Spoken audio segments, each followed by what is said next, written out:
all the social distancing's been happening, a lot of people are having trouble tuning their violin. The problem really is that a lot of teachers have taken to Skype or Zoom conferencing or different video interactive teaching to be able to keep the social distancing, so now they can no longer tune your instrument.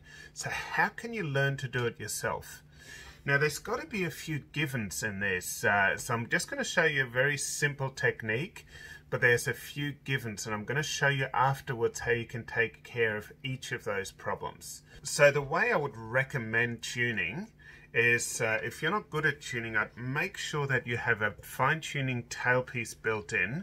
I wouldn't get a tailpiece with 4 fine-tuners because it's really heavy and creates a muting effect to the instrument. This is the Whitner ultralight tailpiece. You can also get pegs that are geared pegs that look really good. Whitner do some as well. So that's another option, but they need to be installed first. I'm going to show you how to tune with normal pegs and fine tuners. And when you're doing this, I'm going to assume that your pegs work well, that the strings are wound on properly onto the instrument, that the string grooves move smoothly through the nut up here and over the bridge down here. And I'm also going to assume that your fine tuners work well. Okay, so later in the video I'm going to show you what you can do about each of those things if they're not working.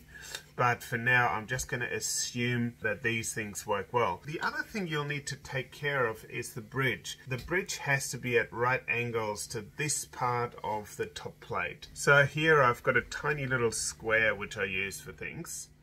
And if you put it on the edge here, you can kind of see that this bridge has got a little bit of a lean towards the fingerboard, and you don't want that, because if the bridge has a lean over time it will actually start warping. So what I do is I've actually got a whole video on how to straighten your bridge, but I'll just do it very quickly and then later you can watch the video on how to straighten your bridge. So I just hook my fingers either side on the tailpiece as well as on the fingerboard.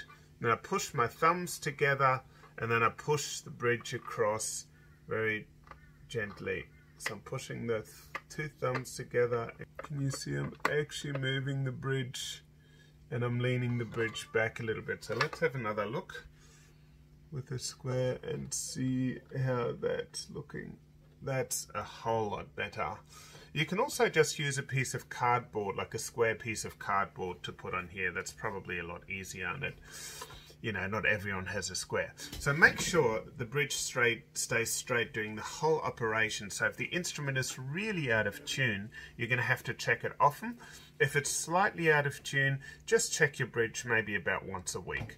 Okay, so the first thing you do when you're tuning is you use the pegs. And I recommend using a tuning app. I personally use a tuning fork. You can hear it making the A noise. And so I'll first tune the A, and I would always recommend doing that because that's what's done in the orchestra. So, and you can hear this one's out of tune. Now, if you use a tuning app, there'll be like a little scale that'll show you when you're in tune on A. So the way I do it is you do a rough tuning by plucking the instrument, and then you get close to the A. Okay, so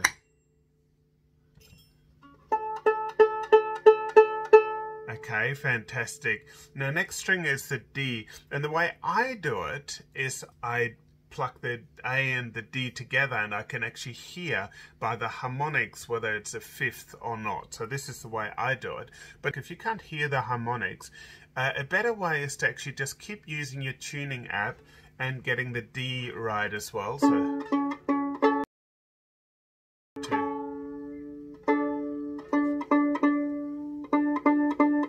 okay, now when you've tuned the D, the A is probably slightly out of tune again because you've stretched the D string and everything's moved a bit, so the A will be slightly out of tune. So you retune the A. And next you tune the G.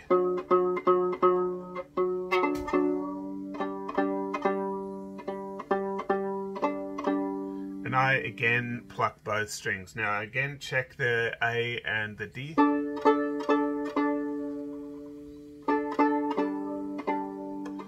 And now the E is really out of tune, you can hear that. Now let's quickly check the bridge. Yep, the bridge is still straight. And now tune the E. Again, use your tuner. And this is really important. Try to never tune a string too high.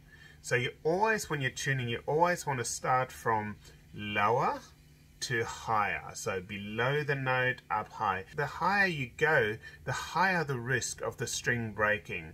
And I've actually already had to sell lots of individual strings during this COVID crisis because people have tried to tune their own instrument.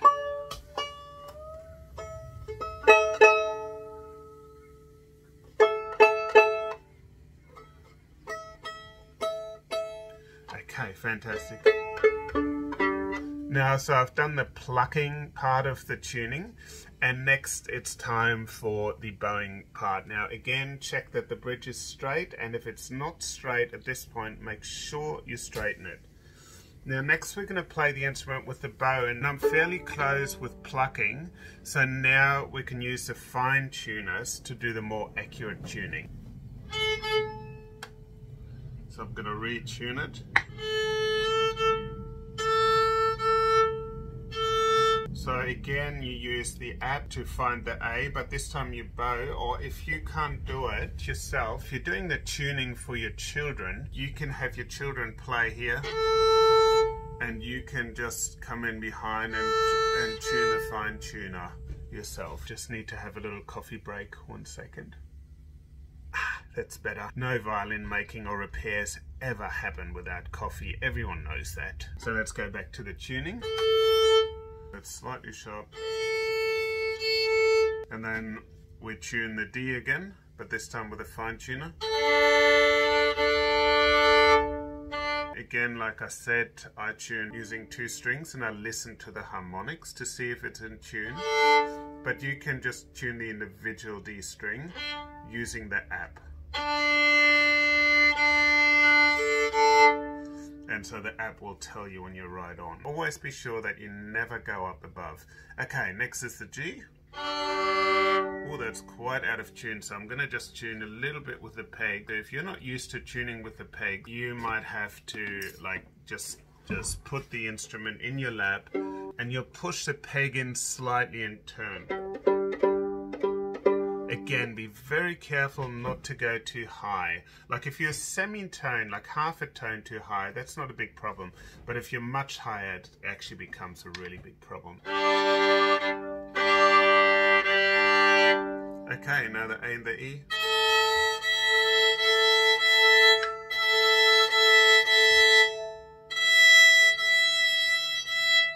So again, if you're using the app, just do the 1 string at a time. So the instrument's now tuned and all ready to go. Again, just quickly check the bridge, make sure it's straight. You probably, like if it's only slightly out of tune, you'll most likely only have to use the fine tuner to tune the instrument. It works! If you're having problems turning the pegs, there's a few things you can do to make the pegs work better. Now in this case, I'm going to assume that the pegs fit well, but that's not always the case. So sometimes the pegs are actually, instead of being round, here is an old peg, instead of being round this way, sometimes they actually have a slightly oval shape.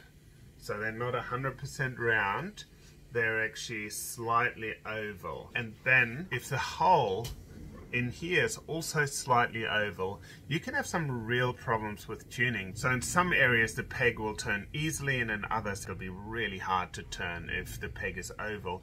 So if that's the case, you actually need to get your pegs refitted by a professional violin maker. But I'm going to assume that your pegs fit well. So what you can do to make the pegs work well is you can firstly put some peg paste on. That's going to make them turn smoother. The peg paste I highly recommend is the Heidesign Hill peg paste, which is this one here. So it was originally made by Hills, but now Heidesign make it. It's one I like because it actually works really nicely. Don't use it as lipstick, just use it on your pegs. To do this, you take one string off at a time, and then when you put the string back on, you make sure that the bridge stays straight. This is a peg paste that you should use for the pegs. And the other thing I would do is I would put a little dot of grease or Vaseline on the fine tuner screw. So these two things will make tuning a lot easier. So if you're having trouble with your pegs, you just undo one string at a time. Don't do more than one string, otherwise the bridge or the soundpost can fall over, and that would be horrible. So then you take the peg, and you can you see how it's all shiny? So on the shiny parts you put a bit of peg paste. You don't have to rub the peg paste all over the peg. You just rub a bit on the shiny part here. I actually have a whole video on how to do that. It's how to change a string. I'll put it up in the suggested box. There you go. And then you put the peg back in, and it should actually turn really smoothly. Now the other thing you can do is you can put some grease on the fine tuner at the same time. So I recommend take the whole fine tuner screw out. So you've got to wind it all the way out. Be careful it doesn't fall inside the violin. You wouldn't like that. Or cello. Here it is now. So I've got some grease over here. You can use Vaseline or anything, and you only need a tiny bit. There you go. And so now we can put that back in. This will make the fine tuner turn a lot easier, and it'll make it much easier to tune the violin. Look, while you're there, you may as well just get a pencil. So I've got one of these pencils, just a soft pencil, and put a bit of pencil marks in the grooves, the string grooves. It makes the strings slide easier. So I'm putting in the top groove here as well. Maybe just be careful. I'm a bit of a perfectionist, and I hate it when people draw with pencil all over the instrument. So just be very careful that you only draw on the grooves at the nut up here and the string groove on the bridge. Okay, so we've done that. And by doing that, it'll also stop the bridge from bending or leaning. Okay, so now we put the string in. So we always put the string in from the bottom here. And we'll slot this. This one's coming in. Oh, I spoke too soon. This one should go in easily, so it's just sitting in here, and if I keep it slightly stretched it won't come out. And now I have to put the string into the hole. I would really recommend checking out my video on how to change a string, because that explains it exactly. I usually turn the string out, like put it through the hole and then turn the string over itself. And what's really important here is that you make sure that the string is wound up right up against the peg box. Okay?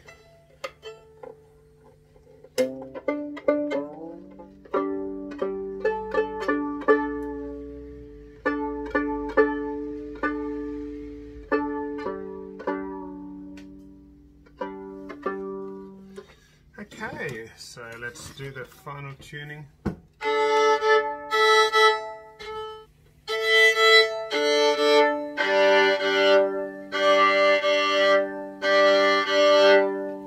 So anyway, now the violin is beautifully tuned and ready to go. It is so important that your violin is tuned exactly, because if the instrument is out of tune, you will try and adjust the sound with your fingers, which means you have to put your fingers in the wrong place to get the right note. So you've got to make sure your instrument is 100% in tune, and then you can really work on your intonation. Anyway, have lots of fun and hope this helps.